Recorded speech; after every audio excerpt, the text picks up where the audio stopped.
Hello, my name is Emmanuelle Salin. I'm a postdoctoral researcher at the Machine Learning and Data Analytics Lab in Erlangen. I work on deep learning for medical research. My background is in deep learning, and specifically multimodal deep learning. I completed my PhD on the study of vision language transformer models. I also studied in an engineering school in France, Centrale Supélec. Hello, my name is Aarijana Bohr. I'm a mathematician. Currently I'm doing my PhD on the topic of AI in medicine research. For this I'm working at the Machine Learning and Data Analytics Lab of the FAU University Erlangen-Nuremberg. Together with Emmanuelle, we're working on the Center for AI in Medicine, Erlangen. The mission of the center is to connect clinicians and AI researchers together in order to solve medical research questions with the help of AI. DigiLUT Challenge is a competition aimed at improving the detection of lung transplant rejection. The focus is on identifying pathological regions, known as A lesions, and transbronchial biopsies from lung transplant patients. In the DigiLUT Challenge, researchers developed algorithms capable of regenerating region of interest boxes for those lesions. To do this, we used a dataset provided by the Foch hospital. This anonymized database consists of digitized biopsy slides annotated by expert pathologists. We think that the DigiLUT Challenge is a great example of how AI could meaningfully support clinicians and medical researchers. For example, it can be very time-consuming to detect lesions in biopsy slides. Machine learning could support pathologists in detecting A lesions more efficiently. For us, it was especially exciting to work with such a large-scale annotated medical dataset.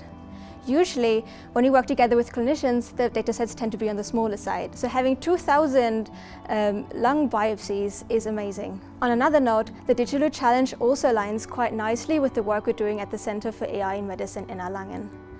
The center aims to solve medical research questions by bringing together clinicians and machine learning experts. We think data challenges bring great value to the field of healthcare and medicine.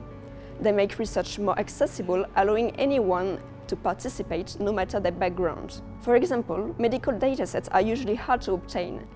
Through data challenges, however, researchers gain immediate access to curated data. This access, combined with the diverse perspectives of participants, fosters fresh ideas and accelerates innovation. With our approach, we were able to obtain an F2 score of 0.326 on the private test leaderboard. Our approach focuses on studying the whole slide images at two different zoom levels.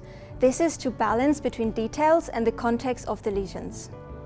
We segmented the high-resolution whole slide image into patches.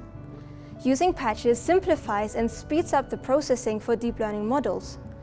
Patches, which were background regions, and artifacts were removed. For our model, we chose the DINO model, pre-trained on ImageNet. This means pre-trained on natural images, such as normal photographs of, for example, trees, and it wasn't on pathology images. The training loss we used is a modified version of the focal loss. This is to account for the very imbalanced nature of the dataset. This is because there are much more normal patches than lesion patches. During the prediction stage, we first detect positive patches for a lower magnification level. Then, we cluster the positive patches to create possible bounding boxes.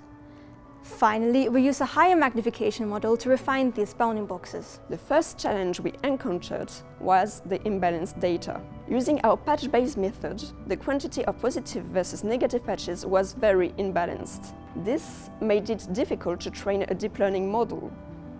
Due to our backgrounds in machine learning and mathematics, it was also challenging to understand the pathology images. We often had to make hypotheses that we could not necessarily validate given our background, especially in terms of how the patches should be processed, the size or their magnification level. We really enjoyed the competitive nature of the challenge.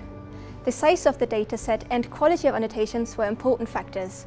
We also really liked the opportunity of doing this interdisciplinary research question together with clinicians and AI researchers. With renewed access to the datasets, we would love to further study our solution and potentially write a research paper detailing our approach and expanding upon it.